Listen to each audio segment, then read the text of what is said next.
Matthews, your public defender. The public defender's salary is paid for by the community, and he is charged with the responsibility of giving legal aid free of charge to any person who seeks and needs it. It is the public defender's sworn duty to defend the public accused of crime until they are proved guilty in a court of law. The case I'm going to tell you about tonight is one of the toughest our office has had to contend with since we've been in business. We defended a youngster on a first-degree murder charge against odds we wouldn't want to face again in a hurry, I assure you. One of those cases a lawyer calls a dead one, a lost cause. Hugh Beaumont, one of the deputies, drew the assignment. Albert DeMarco? That's right. Hugh Beaumont, Public Defender's Office. Did you kill this man, Adele, Al? No. Well, sit down. Let's talk about it a little bit. You want a lawyer, don't you? Sure, I want a lawyer. Well, I'm sorry I'm not from one of the big private law firms, Al. But we've got a pretty fair record in cases like this, too. Oh, I don't mean anything personal by it, Mr. Bowman, but a jail lawyer. Jail lawyers are free, so they can't be any good, huh? Well, not exactly. What I mean is they've got me in a real spot, the cops. I don't know who'd be able to get me off. Sit down, Al. Let me tell you something. Go ahead, sit down. You know, in a way, Al, you're kind of fortunate. You see, we've had a lot of experience in murder cases, and we work full-time on anything we handle. But I've got no proof I didn't do it. You think I stand a chance without any proof? Well, let's hold that for a minute. Now, why don't you tell me the whole story, Al, right from the beginning. Well, this guy they say I killed, this Mort Bettinger. Now, wait a minute. Start from way back. When you were a kid. You know, where you lived, your folks, who you palled around with, you know. Al DeMarco's background wasn't very good. Other side of the tracks, broken home, the wrong company. But when he was 20, things took a decided turn for the better. He managed to get a job and he got married. Girl by the name of Anna Marie Stellick, a waitress. On what they both earned, they kept up a small apartment on West 12th Street, and everything went fine for about 6 months. Al? Oh, hi. You're home early.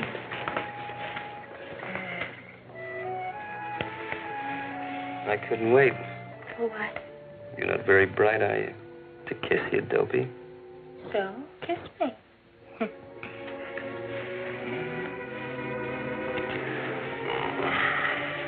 No fooling, Al. What happened? 4 o'clock. Mr. Fetterman says, Albert. He always calls me Albert. Says, you can go home now. Just like that. But why? Who knows? Maybe he's getting to like me. I never thought he would, but maybe he is. What do you expect at these prices, Tyrone Power? I've decided. He's going to look just like you. You decided. And what if he turns out to be a she? You're entitled to a refund, I suppose. I could decide to have twins. Bite your tongue. Triplets. Look, he, she, 1, 2, 3, 4, 5. What difference does it make? As long as it's healthy. Give me a healthy kiss. Somebody said I said a healthy one. You know, What? I just got a crazy idea.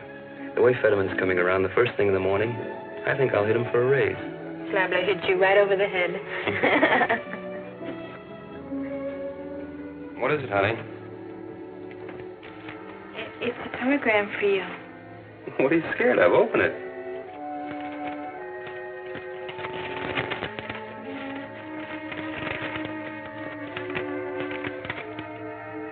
Due to slack season, do not report to work until further notice. Elroy J. Fetterman. That's crazy. Slack season. We're busy as a beehive. He just put an extra guy on this morning. Oh. I'd like to kill him. Honey, it isn't the end of the world. No, we're going to have a baby and I get canned, that's all. You'll find another job.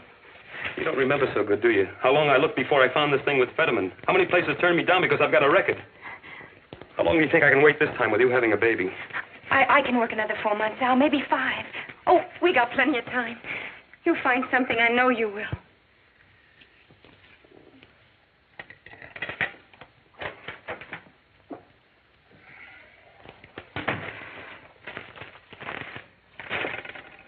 Find anything? No. Why don't you go see Mort Betticher? I've asked you so many times. Don't ask me again, Anna Marie, will you? Why? Why not? He's always treated me like dirt from the first time he saw me. Is that a reason? All right. You want me to say it? I'll say it. Because he killed my sister, that's why. Driving a car 90 miles an hour, stinking drunk, running into a tree. That's the reason.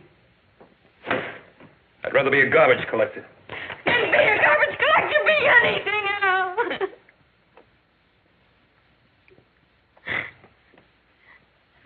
I don't know how much longer I can keep working. Honey, I'll find something tomorrow, I promise you. Only not from him.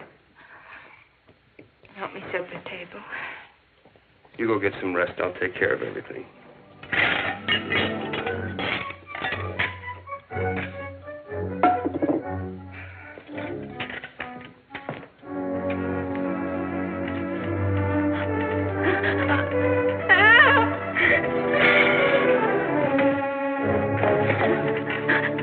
Call the doctor.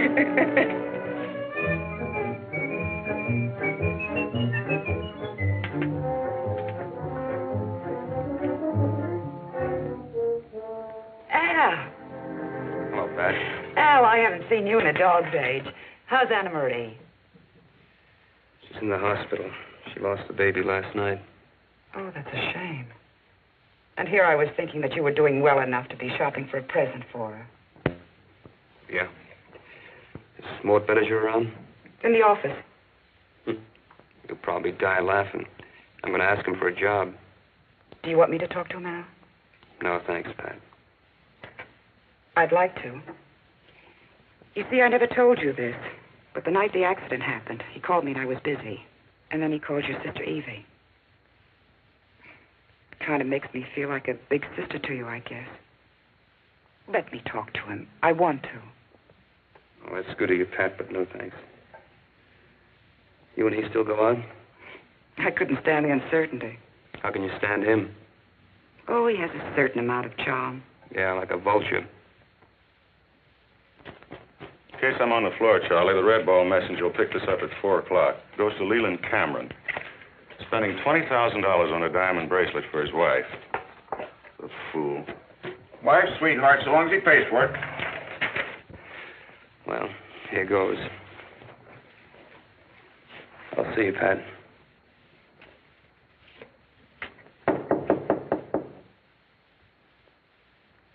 Come in. Hello, Mort. Well, well. How have you been? Couldn't be better. How's it been with you, Al? Oh, fine. I quit my job the other day. I figured it was about time I started doing bigger things. I'd like to work for you if you've got an opening, Mort. Don't have a thing right now, Al. Well, I thought with the holiday season coming on, you could use an extra salesman. I'm pretty good at selling, Mort. With the type of merchandise we handle here? Well, maybe I could start as a shipping clerk or something. Work myself up when I get to know the ropes. Why don't you drop in after the first of the year, Al? I need the job now, Mort. I need it pretty bad. See me after the first. Isn't there something I can do now? Al, I'm a little busy. Would you mind? Why don't you say what you mean? There's no job for me here now or after the first or ever. Why don't you say it instead of... All right, I'll say it. We don't hire young hoodlums in this office. Young punks who go around with nothing in their head but bumming around and hanging out in pool rooms. But things are different now, Mort, since I got married. Get out. Get out before I throw you in the alley. Where you belong. I'm going to lunch. It was my wife's idea to come over here and ask you for a job, not mine. But I took her to a hospital last night. She lost her baby. So I came over here to see you so I could go back and tell her she had a good idea at work, that you gave me a job, so she'd feel better. And you came through all right. Just like I expected. Thanks. I didn't know about your wife. I'm sorry, Al. Look out, the tears will stain your $10 necktie. Wait a minute.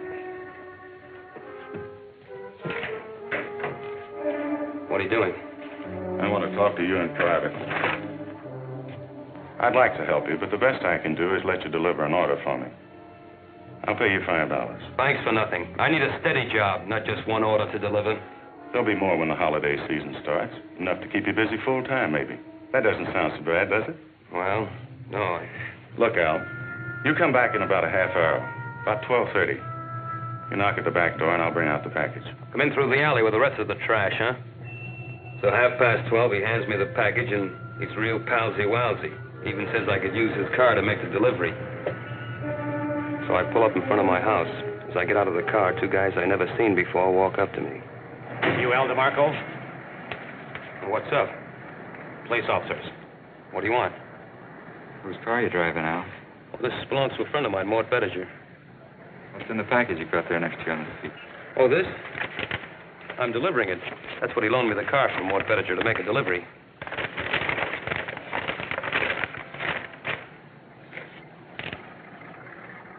Where are you delivering it to, Al? Mrs. Simmons, Mrs. Walter Simmons. The sales slip says Mr. Leland Cameron. Well, there must be a mistake someplace, officer. This package goes to Mrs. Simmons. It's a money clip. A money clip? Says here it's a diamond bracelet. $20,000 plus tax. You must have gave me the wrong package. What'd you do with it, Al? I didn't do anything with it. What are you talking about? It'll go a lot easier for you. This is crazy. I tell you, it's a mistake. Ask Mr. Bettinger. We don't have to. What do you mean you don't have to? He already told us you stole it. And the car. So I wind up doing 14 months for heisting a car and a bunch of diamonds I never even saw. 14 months. That was mainly for the car. The bracelet, that was all on Bettinger's say-so. They couldn't prove that I sold it or stashed it away. All I know, Mr. Bowman, he's the one who took it, not me. Yeah. Well, I guess that doesn't make much difference now, Al. Let's get on with the killing. Oh, no, wait a minute. First, tell me about your wife while you were serving time. She come out of the hospital all right? Yeah. She came out all right. She waited for me, that's the main thing. She even went back to work. Saved the money. You know, I'll never forget the first day I got out. She had a swell supper for me. She even baked a cake.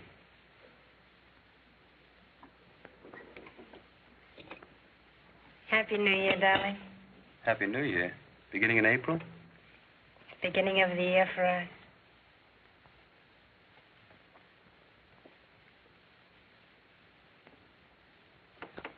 But it wasn't a Happy New Year. Did you get a job? Yeah, sure. I wrote to my congressman, and he made me Secretary of the Treasury. There were a few places that looked like they were going to put me on, but then they started asking questions like, where'd you work last? And I told them Elroy Fetterman's. And they said, when? And I said, over a year ago. I had to tell them. Then they wanted to know what I've been doing since then. And that did it.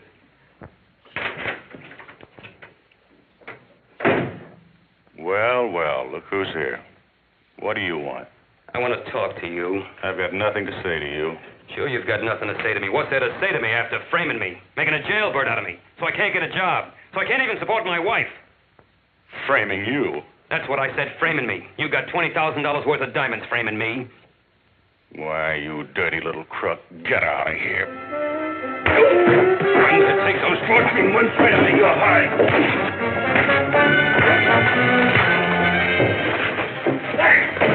Get me the police. Let go of me. Let go of me. I'll kill him. I'll kill him. When the old guy, the bookkeeper, got the cops on the phone, I broke away and ran out the back door. But you did say in front of witnesses, I'll kill him.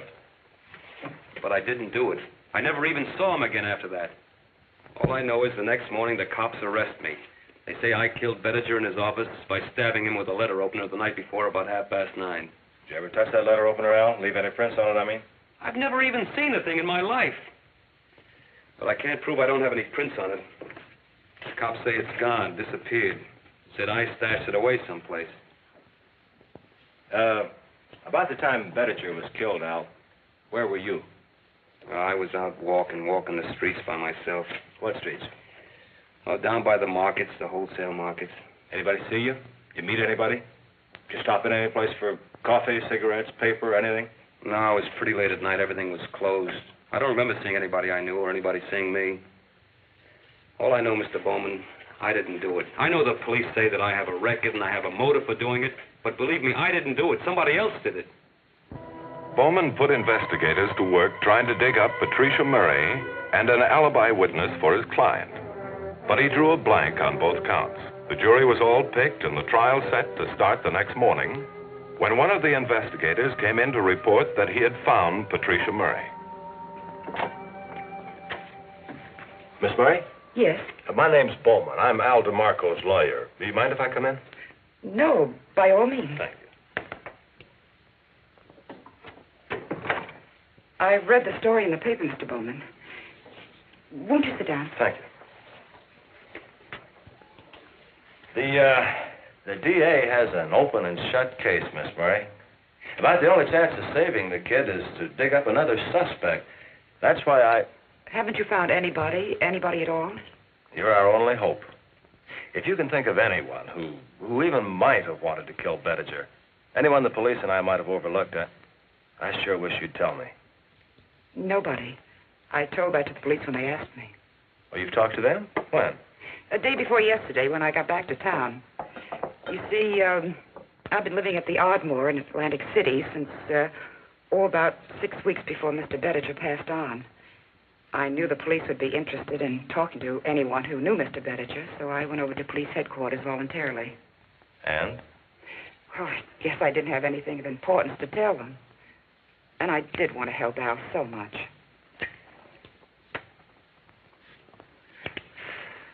Isn't there some hope? I don't know. Your husband in town with you? My husband? I'm not married, Mr. Bowman. Oh, didn't I see a wedding ring? No. Or maybe it was just an ordinary ring turned around. Huh? Oh, you mean this? Well, I've lost a little weight and it keeps slipping. Say, that is a beauty. Engaged then, huh? Walter McDowell, hotel man, Atlantic City. Well, congratulations to you both. You won't mind taking this, will you, Miss Murray? Subpoena? What for? Character witness for Al DeMarco. Law says I have to leave you the fee, too. Why, trials upset me, Mr. Bowman. Do you really need me? I mean, will it help? Well, I'm afraid it won't save the boy's life. But in a case like this, I'm not overlooking anything. I'm having his priest down, a few of the neighbors, everyone I can get. All right. I'll be there. Thank you very much, Miss Murray. I guess all we can do now is hope for the best. I'll pray for him. That girl really was in Atlantic City, Bart. I phoned the hotel. But she's hiding something. I'd bet my whole career on it, and I'm going to find out what it is. When? Trial starts in the morning. Look, take over for me, will you? Just till after lunch. You know the case. All right, leave me the file. I'll work on it tonight. Thanks, Bart. Yes, Mr. Matthews? This is Bowman, Ruthie. Find out what time I can get a plane out here for Atlantic City, will you? I thought you checked Atlantic City. I did. But we're playing with a man's life, Bart. I got to check in person.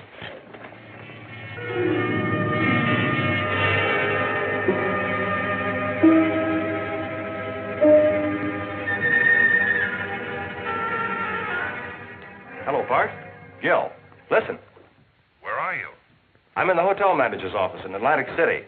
What's happening? We're losing it, Gil. I'm putting on the character witnesses now, and you know how much help they'll be. You get anything on Patricia Murray? The hotel records show she was registered here at the time Bettinger was killed. But get this. She had dinner sent up to her room every night except the night of the murder. Check. Anything else? She told me she was engaged to a hotel man here named Walter McDowell. I checked, and there is no hotel man here with a name anything like Walter McDowell. Now hold on to your hat. She was engaged to Mr. Morton Bettinger. Well, what do you know? You're sure of that? Telephone records show she put in, 15 or 16 person-to-person calls to him in New York, which he refused to accept. Woman scorned, huh? Sure, but she could say that he was a busy man and that he called her back every time. I know, but hit her with it, Bart. Hit her. Hit her with everything I've told you. Try to break her down. It's our only chance to save that kid's life.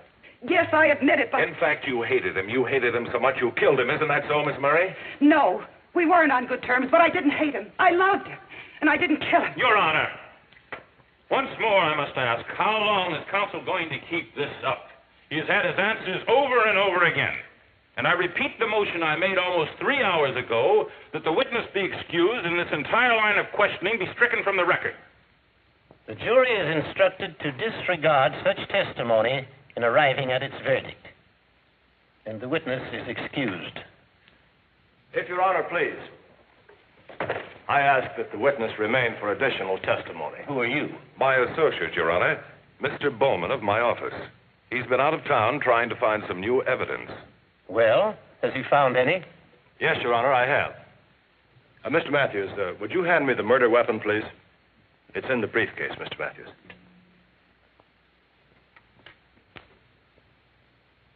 Thank you. The murder weapon, Your Honor. I have it wrapped for 2 reasons. A, to protect the fingerprints. And B, because a blood-stained letter opener isn't a very pleasant sight to behold. Look at it, Miss Murray. Shall I unwrap it for you? Let you have another look at the lifeblood of the man you say you loved? I didn't kill him. Oh, yes. The stains are still there. Are they on your hands, Miss Tell him Murray? Al didn't do Hold it. up your hands. Tell him he didn't do it, Pat. Open your hands if you're innocent. Yes. I killed him. For years he tortured me. 1 minute swearing he loved me, and the next minute running around with other women. We were finally engaged to be married, but he didn't stop. In Atlantic City, he drank too much and bragged of the diamond he gave me. This one was part of the bracelet that Al DeMarco went to jail for stealing. He framed Al. I told him I hated him for it. Then he called me every vile name he could think of and went back to New York. But I couldn't stop wanting him. It drove me out of my mind, I guess.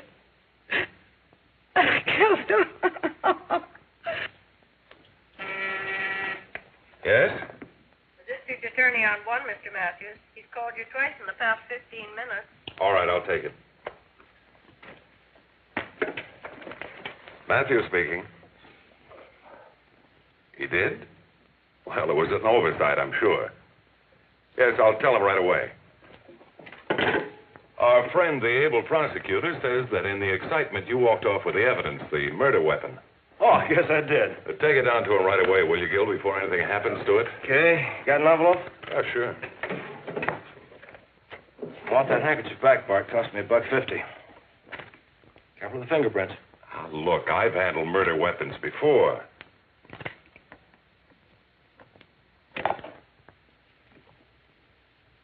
Why, you lunatic. Yes, it was just a piece of wood. Risky business for an attorney, and Gil Bowman knew it. But since it did bring about justice for all concerned, I guess for once the end justified the means. Al DeMarco got a good job after his release, and he and his wife and 2 children are looking forward to owning their own home. And I've got a hunch they'll make it. We congratulate Public Defender Nye and his staff for outstanding achievement justice.